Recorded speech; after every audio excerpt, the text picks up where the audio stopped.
जय श्री राम। मैं हूं आपके साथ आपका अपना डॉक्टर राज मिश्रा। मेरे मानस ज्योतिष ज्ञान के प्यारे जातक जातिका, वो दिन आ रहा है हमारे जीवन में जब एक दिन में हम अपनी कोई भी कामना पूर्ति के लिए भगवान शिव से प्रार्थना कर सकते हैं। श्री रामचरितमानस में गोस्वामी तुलसीदास जी कहते हैं कि इच्छित फल बिन शिव औराधे और लाहि न जोग जग जप साधे।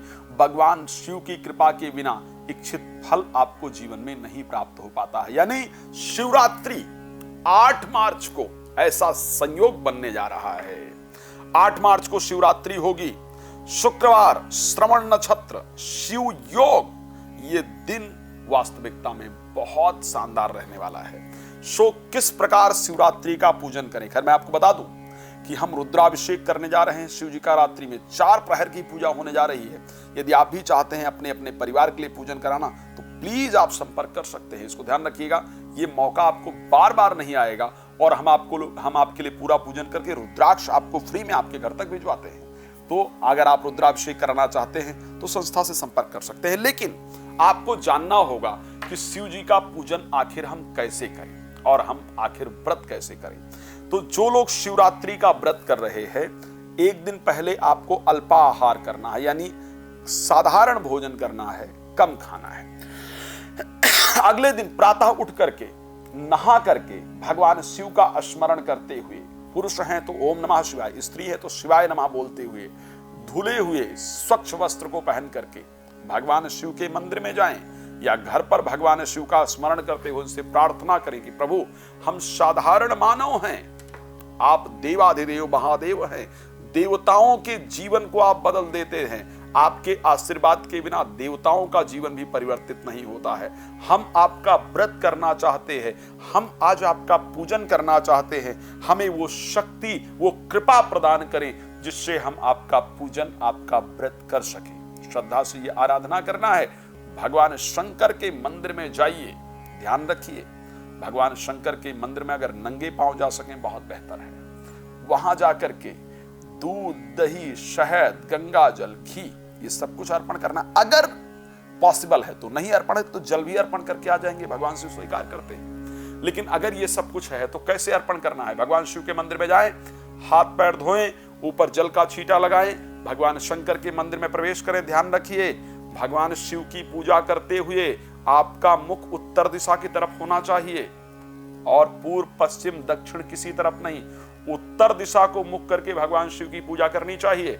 शिवाय नमः महिला हैं तो ओम नमः शिवाय, पुरुष हैं तो पहले जल श्रद्धा से अर्पण करें। जल अर्पण करने के बाद दूध अर्पण करें, फिर जल अर्पण करें, फिर दही अर्पण करें, फिर जल अर्पण करें, शहद अर्पण करें, फिर जल अर्पण करें, बूरा अर्पण करें, फिर जल अर्पण करें, घी अर्पण करें, फिर जल अर्पण करें। सब कुछ अर्पण करने के बाद शुद्ध जल शिवाय नमः या ओम नमः शिवाय बोलते हुए अर्पण करें और करने के बाद पुष्प लेकर के हाथ में श्रद्धा से भगवान शंकर से प्रार्थना करें कि प्रभु जो भी इस जन्म या पूर्व जन्म में मुझसे पाप कर्म हुआ है उसके लिए मुझे क्षमा करें, मेरी पूजा को स्वीकार करें। फिर बेल का पत्र, ध्यान रखिए बेल का पत्र बड़ा खास है।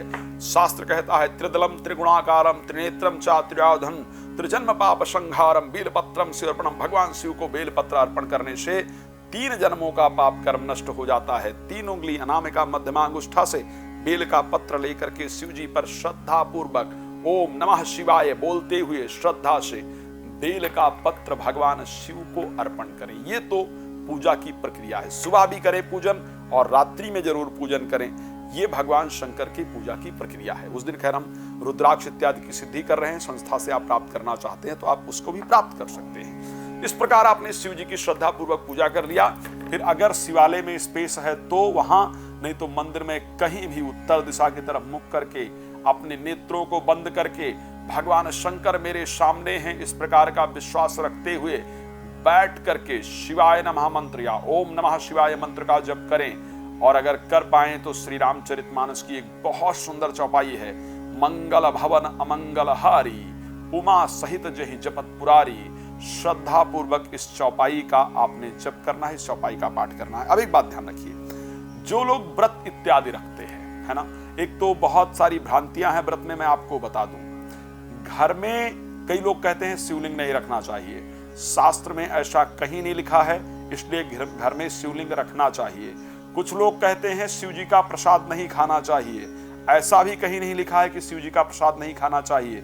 शिव जी का प्रसाद भी आप स्वयं खा सकते हैं, क्योंकि मैं कथा करता हूं, मैंने शिव पुराण इत्यादि की कथा करने के बाद ये बात मैं आपको कह रहा हूं। तो प्रसाद इत्यादि श्रद्धा पूर्वक खा सकते हैं।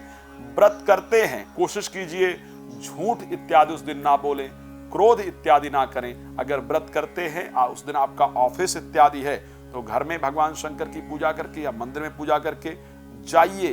पूरे दिन व्रत में आप दूध ले सकते हैं, दही ले सकते हैं, फल ले सकते हैं, मिश्री ले सकते हैं, जूस इत्यादि ले सकते हैं, लस्सी इत्यादि ले सकते हैं। बस कोशिश कीजिए कि अगर नमक पॉसिबल ना हो तो प्लीज मत खाइए, अन्न तो बिल्कुल भी मत खाइए। तो इन सभी चीजों को आप ले सकते हैं, इसका आपको ध्यान रखना है। आपके द्वारा व्रत करने के बाद किसी को पीड़ा ना पहुंचे, इसका जरूर आपको ध्यान रखना है। रुद्राभिषेक अगर करा सकते हैं, संस्था भी रुद्राभिषेक का आयोजन कर रहा है, तो प्लीज जरूर कराइए। अच्छा, आप शिव जी क्योंकि कामनाओं को पूर्ण करने वाले देवता हैं, मैंने कहा ना श्री रामचरितमानस में गोस्वामी तुलसीदास जी ने कहा है कि इच्छित फल भी शिव औराधे, लाहि न जोग यज्ञ जब साधे। इच्छा अनुसार यदि फल प्राप्त करना है तो भगवान शिव की कृपा से बिना संभव नहीं है।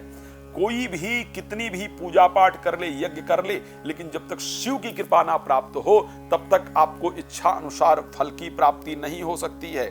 तो अगर शत्रु आपको बहुत परेशान कर रहे हैं, बहुत ज्यादा परेशान कर रहे हैं, तो शिवरात्रि के दिन आपको चंपा और केवड़ा का पुष्प एक तो नहीं चढ़ाना है, ध्यान रखिएगा, बड़ा क्लियर बता रहा हूं। चंपा और केवड़ा का पुष्प भगवान शंकर को कभी नहीं चढ़ता है, नहीं चढ़ाना चाहिए।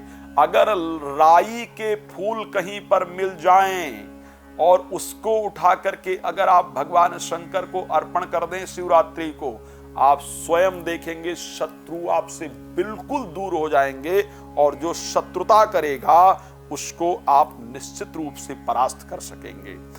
मूंग अर्पण करें, यदि घर में अशांति आपके रहती है तो शिवरात्रि को भगवान शंकर को मूंग ले जाकर के अर्पण करें।